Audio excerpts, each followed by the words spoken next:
ops, enemies, opponent. Words that are used to describe somebody that's just a snitch, that's not on your team or by your side, or they just demonstrate bot behavior. Now, growing up, I watched a lot of cartoons, so I figured I would talk about the biggest ops in cartoons. There are so many cartoon characters that throw somebody under the bus whenever something goes down, or they're like the biggest hater for whatever reason. Now, I think it's important to start with the GOAT of all haters, Benson. Now, Benson is somebody that when I was a kid, I was like, oh my god, Benson's such a hater. But as I grew up, I kind of realized, like, yeah, Mordecai and Rigby are being bums. So you know what? I kind of feel for Benson a little bit. It's probably annoying as hell dealing with all these motherfuckers that are putting your job on the line. But honestly, sometimes I think he took it too far. There was one episode where this dude went Super Saiyan just for yelling. I really don't think all that is necessary, but like Mordecai and Rigby, bro, like they gotta do their work. I don't know why the hell they're slacking. They're gonna have no funds in their bank account if Benson actually fires them. But on this list, Benson was probably the best one out of all of them. But next we have Belson from Clarence. Now, this guy was a spoiled bitch. I mean, this dude's mom gave him everything that he could imagine. Belson always had the new gaming console, the new toy, or whatever was out there. He got all this stuff for his birthday, and he was crying like a bitch about it. I just hate that smug-ass face that he makes, too. But the biggest example of him being an op is there was this one time where him and Clarence went to the zoo, and they were both looking into the glass.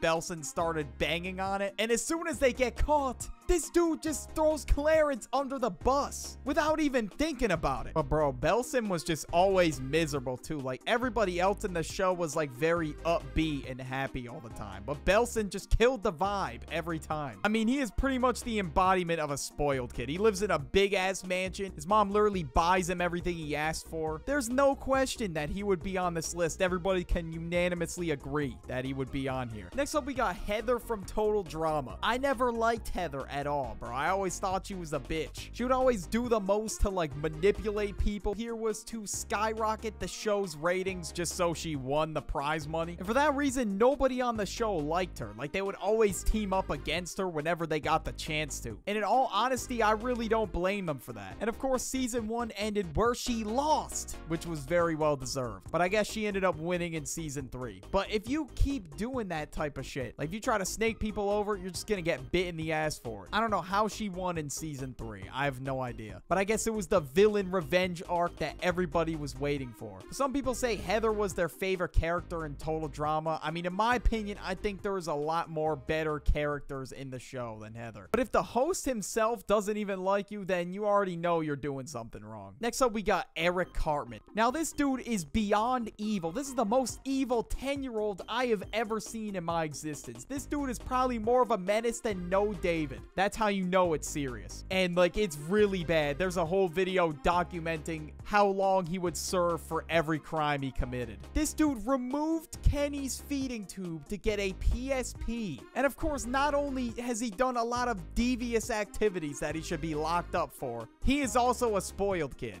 The amount of times I've seen him cry and bitch when his mom didn't buy him something is insane. And if that's not bad enough, this dude dressed up as a man with a very box-shaped mustache. And his last name starts with the letter H. I think you know who I'm talking about. But not only that, everybody at the school does not like him. And I think they hate him for a pretty good reason, to be honest. I mean, he's always causing trouble, and then his friends just get thrown into the mix for absolutely no reason. I mean, of course, why do you think they gang up on Cartman whenever they get the chance? Like, come on. Next up, we got Rob from Gumball. Now, I've never seen more of an insane revenge arc from this dude. I guess the story goes that he was left behind in this void, but after he got out, he swore to destroy the rest of Elmore or some shit. I don't know. When I was watching the show as a kid, I thought this dude was a nobody, but then he was trying to single-handedly end the show in season 4, so of course, I hated this guy. And a lot of times, he tried to be like this insane master villain, but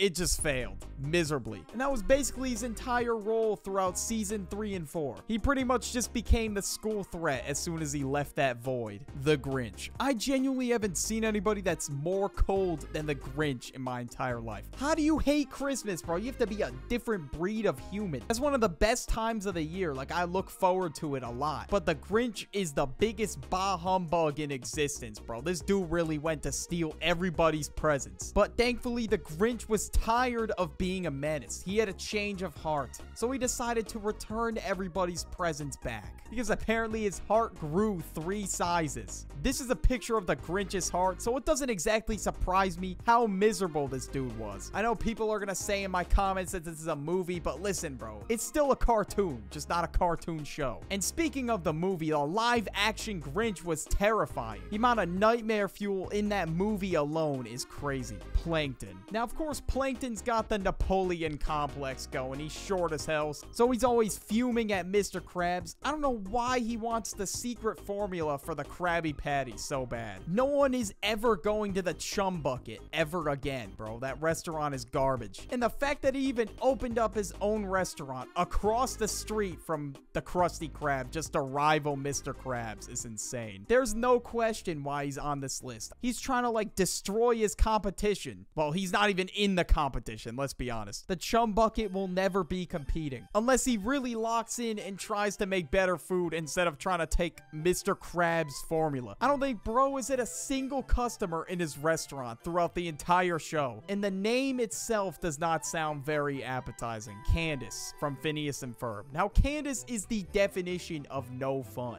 Like, if your brothers built like a time machine that goes to the future or some shit, why wouldn't you want to join in on the fun? Instead, you want to be that one bum that's like, I'm telling mom. Bro, live a little. Come on. You're telling me you wouldn't want to go on all these cool adventures that they go on in the show? I don't know. That would be pretty cool to me, but apparently Candace wanted to make it her life mission to bust Phineas and Ferb. And when she finally does it, she celebrates, even though the house gets knocked down. And Phineas and Ferb end up going away to reform school. Personally, bro, you have to be one sick individual to celebrate that. I don't know. I just don't get it, apparently. And she was also obsessed with this one dude named, I think, Jared or Jeremy or something like that. She knew the exact dates everything took place. When they first met, their first date, their first time hanging out, even shit as specific as, like, the time when he spit milk out of his nose. Yeah, I don't know how the fuck she remembers all this. This is, like, next level crazy, though. Vicky from Fairly Odd Parents. Of course she was gonna be on this list. I mean, she was basically the babysitter from hell.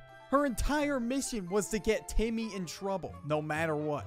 And she acted so kind around the parents, of course. All the evil babysitters do that. As soon as the parents leave, they just become the devil's spawn. She cares way too much about money. I don't know what the obsession is. Not to mention, her voice is so goddamn annoying, I just cannot put up with it. Not only does she want to make Timmy miserable, her life's goal is to make every child miserable that she babysits. Or, well, just children in general. I don't know what kind of sick person gets enjoyment out of that. That's just weird as hell to me, bro. Like, she's just hating for no reason, bro. Bling bling boy. This dude was a simp and he was just an L person. In the show Johnny Test, this dude would do anything to try and get Johnny's sisters. He thought just because he had money, the bag was secured. It's all his. But in all honesty, all those diamonds are probably fake. He's a fraud. He's not that rich unless it's his dad's money or some shit. And him wanting Susan Test is a cause of most of the problems that go on in this show. He has his own island where he makes devices to make her try and like fall in love with him or something. And he wonders why she doesn't like him back.